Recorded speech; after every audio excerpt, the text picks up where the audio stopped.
유대인들이 바울을 공격할 때 그를 이겨낼 수가 없었기 때문에 사도행전에 보니까 2차 선교가 마쳐지던 그 즈음에 아가야 지방에서, 아가야라고 말하면 이제 고린도를 중심으로 한 도시예요. 아테네, 고린도 그런 도시인데, 그 아가야 지방에서 갈리오라는 총독이 일어났을 때 그를 고발한 사건이 나옵니다. 그래서 유대인들이 그 로마의 법으로 복음을 전하지 못하게 하려고 그렇게 총독에게 고소를 했는데, 그런데 그때 총독이 어떤 결정을 내리는가 하면은 종교에 관한 것은 내가 다룰 수 있는 것이 아니니까 당신들끼리 알아서 해라. 그러면서 그들의 고소를 들어주지 않은 기록이 나와요. 그때 유대인들이 바울을 로마의 법으로 고소했던 이유는 뭐냐면은 율법을 어기면서도 어떻게 하나님을 경외한다고 가르치느냐. 그게 이제 그들의 고소 내용이었어요. 그런데 이제 갈리오는 생각해 보니까 정치인이었기 때문에 그 당시에 이 갈리오의 그 결정은 대단히 중요했어요. 왜냐하면은 앞으로 로마의 법이 지배하는 지역에 가서 바울이 복음을 전할 수 있을까 없을까, 그 문제를 결정하는 상당히 중요한 선례를 남길 수 있었기 때문에 갈리오의 그 판정은 대단히 주목을 받았는데, 그런데 갈리오는 그 일을 종교적인 일들로 돌리면서 전혀 로마의 법 그리고 정치적인 개입을 하지 않았던 거예요. 그래서 이 사건은 고린도에서 있었던 사건입니다만, 어쨌든 그때 그 사건을 끝으로 바울이 2차 전도 여행을 마치고 다시 안디옥으로 돌아왔다가 조금 더 쉬었다가 다시 3차를 떠나게 되는 그런 여정 속에서 이제 로마가 통치하는 그 지역까지 지역이 넓어지는 그런 것들을 보게 되는데, 어쨌든 유대인들이 반대했던 내용은 뭐냐 하면은 율법을 어기면서 어떻게 하나님을 경외한다고 말하느냐, 그게 그들의 주장이었어요. 그런데 실제로 여러분, 더 중요한 것은 이 갈라디아 교회 내에서 사람들이 혼동을 일으키는 가운데 유대인의 율법을 따라가려고 했던 이유는 뭐냐 하면은 유대인처럼 되어야만 진정한 하나님 나라의 백성이라는 그런 주장 때문이었어요. 그리고 누가 진짜 아브라함의 후손이냐, 이 문제를 가지고 이야기할 때 그것은 우리가 아브라함의 전통을 갖고 있으니까 우리처럼 율법을 지키며 살아야 된다. 그리고 또 그 율법을 지키는 가장 중요한 요소 가운데 하나가 할례였습니다. 할례를 받아야 하나님의 자녀가 되고 아브라함의 자녀가 된다. 자, 그 문제에 대해서 사도 바울이 오늘 이 이야기를 하고 있는 거예요. 자, 그런데 여러분, 우리가 예를 들어서 율법을 어기면서 하나님을 경외할 수 있겠느냐라고 유대인들이 반문했던 그 내용이 사실 바울에게로 고스란히 돌아오게 되는데, 예를 들면 여러분, 우리가 이신칭의를 이야기하잖아요. 이신칭의 그러면 뭡니까? 구원은 믿음으로. 간단하게 말하면 그거라고 말씀을 드렸어요. 구원은 믿음으로. 그리고 우리가 요즘 구역공과에서 야고보서를 보면서 그 믿음이라는 게 뭐냐? 그 믿음이라는 게 행위가 받쳐지는 믿음이 진짜지, 행위가 받쳐지지 않는 믿음이 뭐냐라고 이렇게 야고보서를 이야기하고 있는데, 그런데 그것이 바울의 이 이신칭의와 충돌을 일으키는 게 아니다 말씀을 드렸죠. 충돌을 일으키는 것이 아니라 실제로 바울도 우리 믿음에 대한 삶의 행위를 이야기해주고 있었는데, 그런데 그것을 바울은 율법으로 말하는 것이 아니라 무엇으로 이야기한 겁니까? 성령으로 이야기한 거예요. 성령으로. 그러니까 우리의 행위는 성령으로 나오는 것이지 율법으로 나오는 것이 아니라는 겁니다. 자, 이것이 유대인들과 바울이 바라보던 복음의 관점 속에서 차이였고요. 그래서 사도 바울은 이 율법에 대한 아주 파격적인 그런 선언을 하는 거예요. 율법은 우리에게 더 이상 아무 의미가 없다. 자, 이것은 굉장히 공격을 많이 받았던, 아까도 말했던 것처럼 가는 곳마다 바울이 율법을 어기면서 하나님을 경외한다고 거짓말을 가르치고 있다, 가짜를 가르치고 있다, 이렇게 공격을 받았던 그 내용 중이었는데, 그런데 실제로 여러분, 율법은 우리를 어떻게 한다 그랬습니까? 우리에게 무엇을 가르쳐 준다 그랬습니까? 내가 죄인이라는 사실을 깨닫게 해주는 거예요. 그러니까 율법을 만날 때마다 내가 죄인이라는 사실을 깊이 깨닫는 거예요. 내가 무슨 죄를 지었는지, 내가 어떤 죄 가운데 있는 사람인지 이거를 가르쳐주고 깨닫게 해주는 것이 율법이거든요. 그러나 그 율법은 우리를 구원하지 못해요. 그리고 여러분, 이 율법을 바울은 초등교사라 이렇게 이야기했는데, 여러분, 교사가 깨우침을 줍니다. 그러나 그 교사가 그 사람을 바르게 잡을 수 있습니까? 안 됩니다. 사람이 가르침을 얻어가지고 사람이 달라질 수 있다면요, 세상은 바뀌었을 거예요. 그러나 사람들은 가르침을 받는다고 해서 달라지지 않아요. 우리를 달라지게 만드는 것, 우리를 변화시키는 길은, 유일한 방법은 딱 하나밖에 없어요. 그것은 성령이에요. 복음 시대에 우리가 복음 안에 살아가는, 우리를 변화시키고 우리를 다른 사람으로 만들어가는 성령밖에 없지 율법이 아니에요.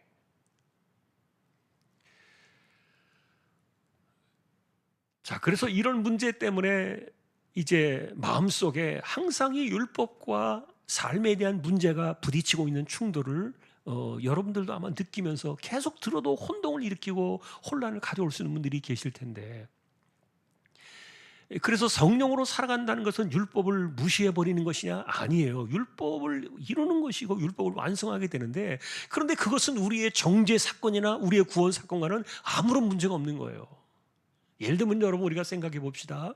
우리가 지금 구원받은 백성으로서 율법을 갖다 놓고 딱 비교해 볼 때 내가 구원받을 만한 자격이 있나요, 없나요? 내가 지금 현재 내 정확한 모습으로 내 실제 정확한 실제 민낯을 가지고서 율법에 딱 까보았을 때 여러분, 구원받을 수 있어요, 없어요? 안 돼요. 내가 예수 믿은 지 수십 년의 세월이 흐르고, 저도 지금 예수 믿은 지 40년이 넘었어요.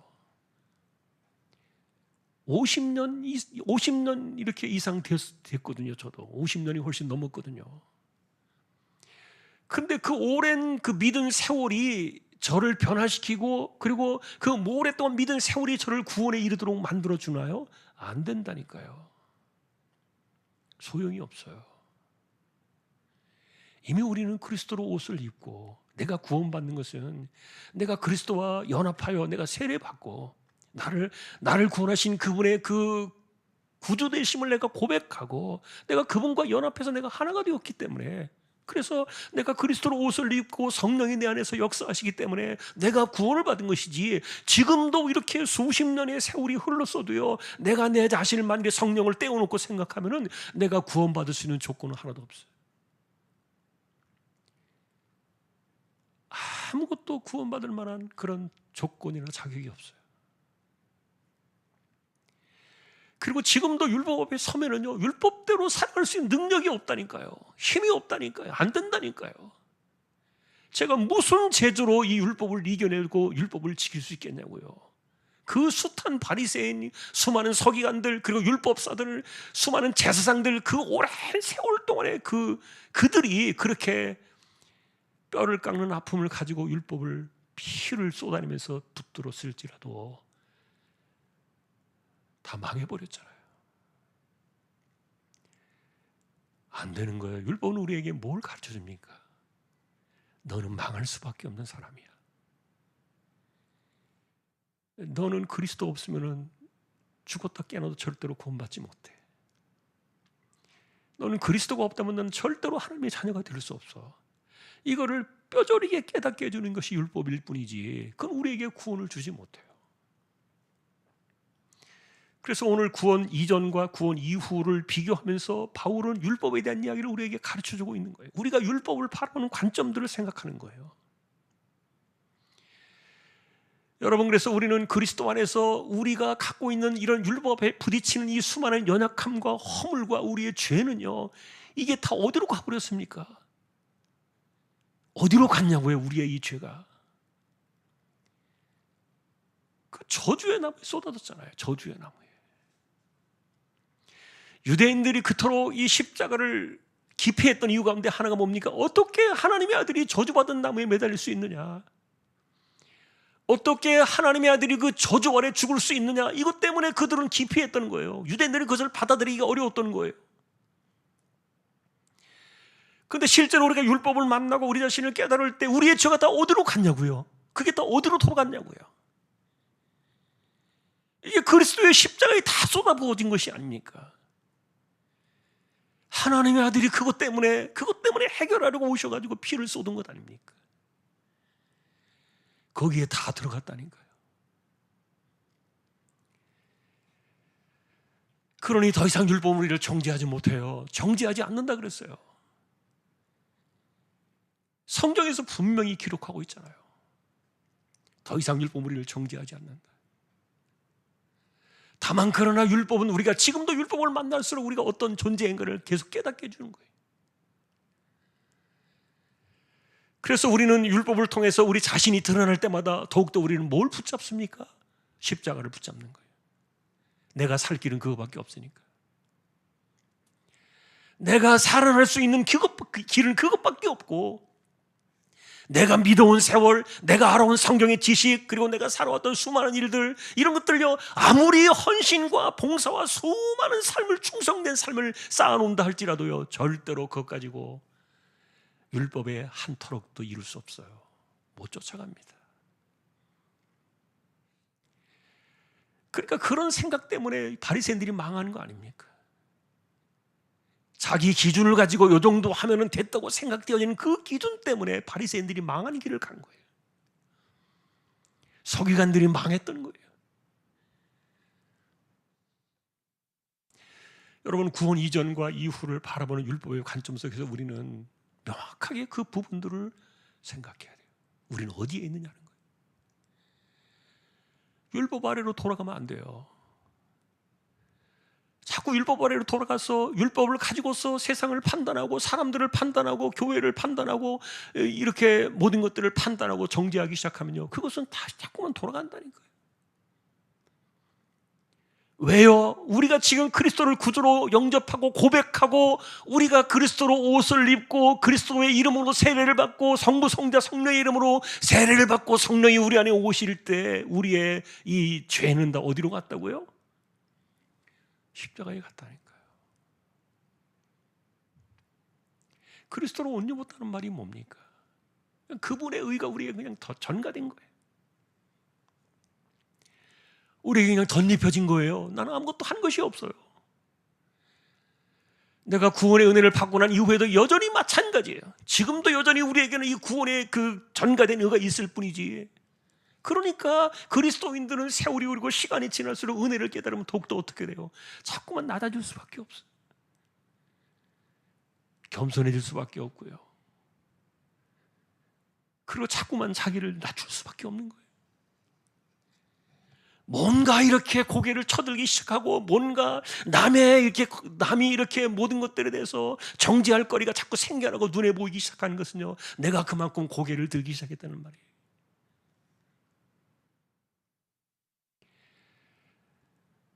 주님께서는 그것을 가리켜서 예를 들어서 왜 네 눈에 있는 들보는 보지 못하고 남의 눈은 티를 보느냐. 남의 눈에 있는 티가 보이기, 이 티가 보이기 시작하면서부터 나는 고개가 들어지는 거예요. 왜요? 내가 율법 앞에 바로 서가지고 하나님의 아들의 그 십자가의 사건 속에 바로 서면은 내가 어떻게 고개를 들 수 있냐고요. 고개를 들 수 없어요. 그러니 구약이나 신약이나 언제나 우리는 하나님 앞에서 제일 무서운 사람이 교만이거든요. 교만한 자는 하나님께 대적하신다 그랬어요. 하나님 원수로 삼아요. 겸손한 자에게는 은혜를 베푸시지만 교만한 자는 하나님께 대적하시는 거예요. 어떻게 우리가 교만할 수 있냐고요. 자, 그래서 그리스도가 오기 전에, 복음 이전에 이 율법과 이전과 이후의 사건들을 우리가 생각해 볼 때, 지금 사도 바울은 이것을 이신칭이라는 그 주제 아래서 이것을 거대하게 보고 있고, 아직까지는 사실은 삶은 성령으로 하는 주제는 다루고 있지 않아요. 이것은 이제 5장이나 돼야 나와요. 5장 이후에 이제 이 사건들이 나옵니다만, 바울이 거기에서 제대로 짚어내기 시작합니다만, 어쨌든 지금 우리는 이런 관계들을 보는 거예요. 우리에게 주신 하나님의 아들의 그 은혜라는 개념이 뭐냐? 여러분, 그것을 헛되이 여기지 마세요. 하나님의 아들이 우리의 죄를 지고서 십자가에 달리신 그 피 흘림의 사건을요, 가벼이 여기지 마세요. 그건 우리가 얼마나 깊은 죄인이었는가를 깨달을수록 그 십자가에 그 쏟아지는 그 은혜의 무게는 커진다 그랬잖아요. 그러니까 죄가 넘치는 곳에 은혜가 넘친다.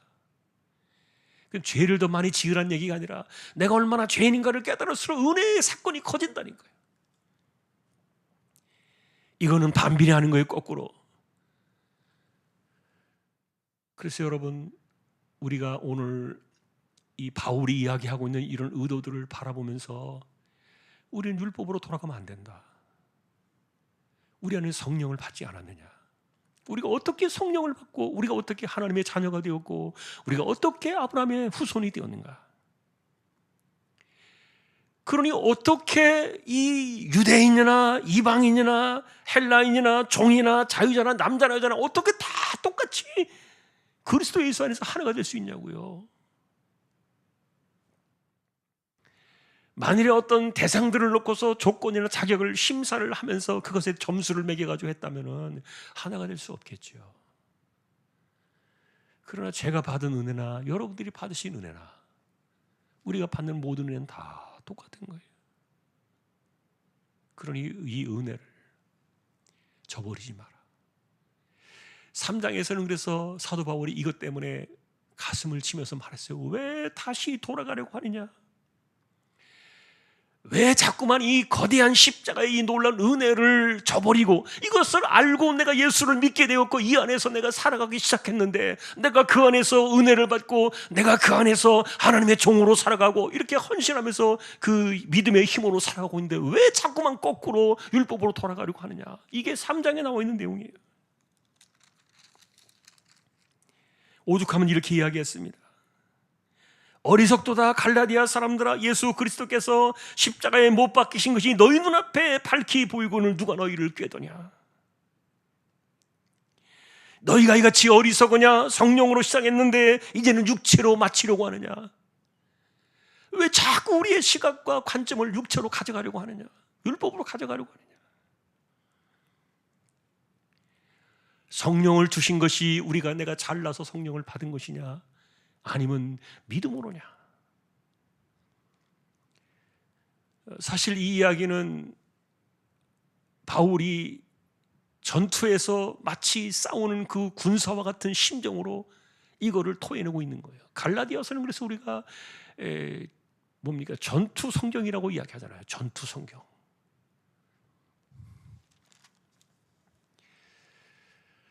한 번 더 우리가 복음의 의미를 생각하는 겁니다. 복음의 가치를 생각합니다.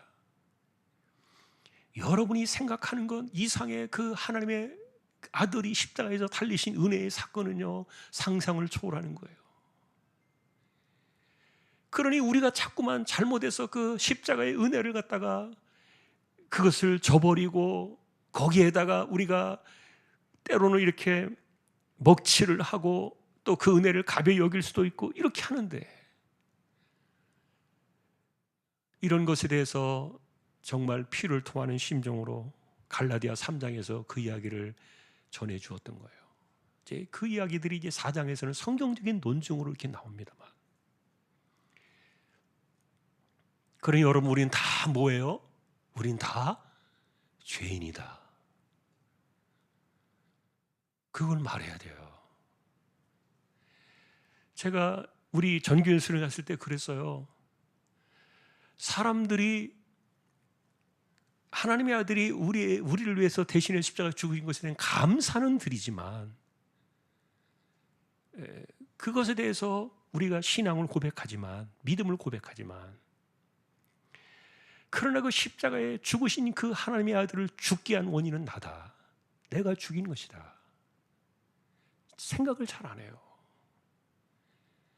내가 죽인 거라니까요. 그리고 그 믿음 때문에 내가 하나님의 자녀가 된 것이고, 이게 유대인이나 헬라인이나 남자나 여자나 종이나 자유자나 아무 차별 없이 다 하나가 되는, 값없이 거둬 주시는 그 놀라운 은혜의 그 폭포 속에 우리가 다 들어간 거예요.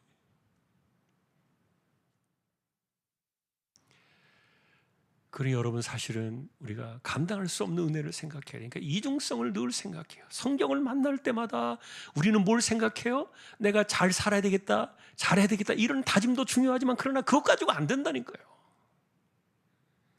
뭘 해야 돼요? 그것은 나중에 이제 우리가 성령에 대한 이야기를 나오면 이제 답이 나오겠지만, 삶은 성령으로 하는 이거 외에는 답이 없어요. 근데 우리가 성령으로 살아가는 그 개념 자체가 실제로 여러분 저절로 되어지는 것이 아니라 그랬잖아요. 그래서 이 관계는 조금 더 우리가 살펴봐야 됩니다만, 어쨌든 우리가 성경을 만날 때마다, 깊이 그 말씀 앞에 부딪힐 때마다 나 같은 죄인을 값없이 받아주시니 하나님의 은혜가 크구나, 내가 얼마나 깊은 죄인인가. 여러분, 바울 같은 사람이 나는 괴수다라고 말했으면 여러분 우리는 어떻겠냐고요. 성경을 보면서 생각해야 돼요. 생각하며 살아야 돼요.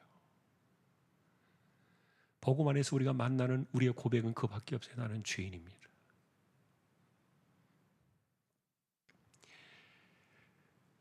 그러니 하나님의 은혜가 우리 안에서 막 살아나게 해야 돼요. 하여간 희한한 것은 이 하나님의 나라는 내가 죄인이라는 사실을 고백하고 깨달을수록 이상하게 은혜가 막 터져나오는 거예요. 만일의 세상 같으면요, 죄인이라고 고백하면요, 손가락질과 돌팔매질과 욕설과 수많은 매도와 이런 것들이 난도질을 할 거예요, 사람을. 율법이 그랬잖아요. 돌로 쳐 죽였으니까. 지금도 세상의 법은 그렇게 사람들을 내가 죄인입니다라고 말하면 난도질 한다니까요.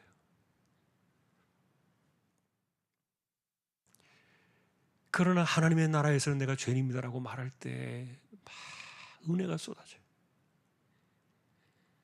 이거 하나님 나라의 법이에요.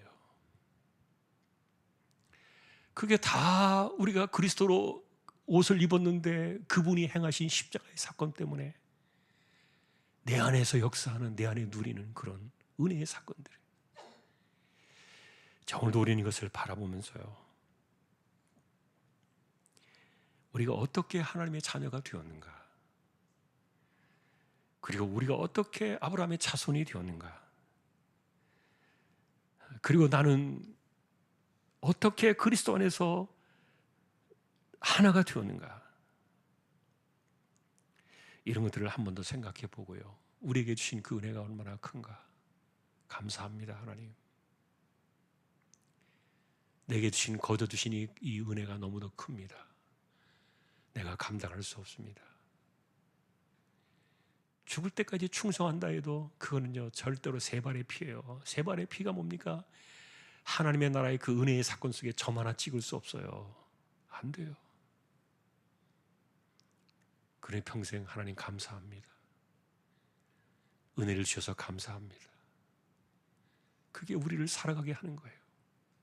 그게 믿음 사건이고요, 그게 믿음으로 시작했으니까 믿음으로 살다가 믿음으로 마치는 유일한 방식이에요. 오늘도 우리는 하나님이 내게 주신 은혜를 기억하면서 감사하고요, 값없이 우리에게 덧입혀주신, 그리스도 옷을 입혀주신 이 구원 사건, 이것이 점점 희미해져가고 이것이 점점 내 삶에서 없어져가는 사람들은요, 위험해요. 지금 이 사람이 떠나가고 있는 거예요. 은혜에서 멀어지고 있고 신앙에서 떨어져 가고 있는 거예요. 떠내려가고 있는 거예요. 어떻게 될지 몰라요. 자, 오늘도 우리는 그래서 바울이 이야기했던 것처럼 이 은혜를 붙잡자. 은혜로 돌아와라.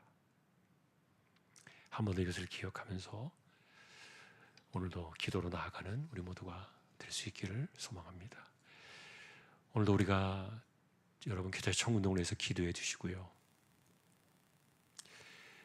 그리고 입시를 준비한 우리 자녀들 지금 이제 또 11월 달에 시험을 치르잖아요. 아이들 위해서 기도해 주시고요. 그리고 우리 가운데 질병 치료하는 분들이 있어요. 약한 분들, 아픈 분들, 그분들 위해서 여러분 기도해 주셔서 하나님 힘을 주십시오. 그리고 우리가 성령으로 살게 해 주십시오. 자, 한 번 더 우리가 이런 것들을 기억하면서 한 번만 주여 하고 우리 같이 기도로 나아가겠습니다. 주여! 하나님 감사합니다.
우리에게 값없이 그리스도의 옷을 입혀주신 우리 주님 예수 그리스도의 은혜와 하나님 아버지의 사랑과 성령님의 감화, 감동, 위로, 인도, 교통, 충만하심이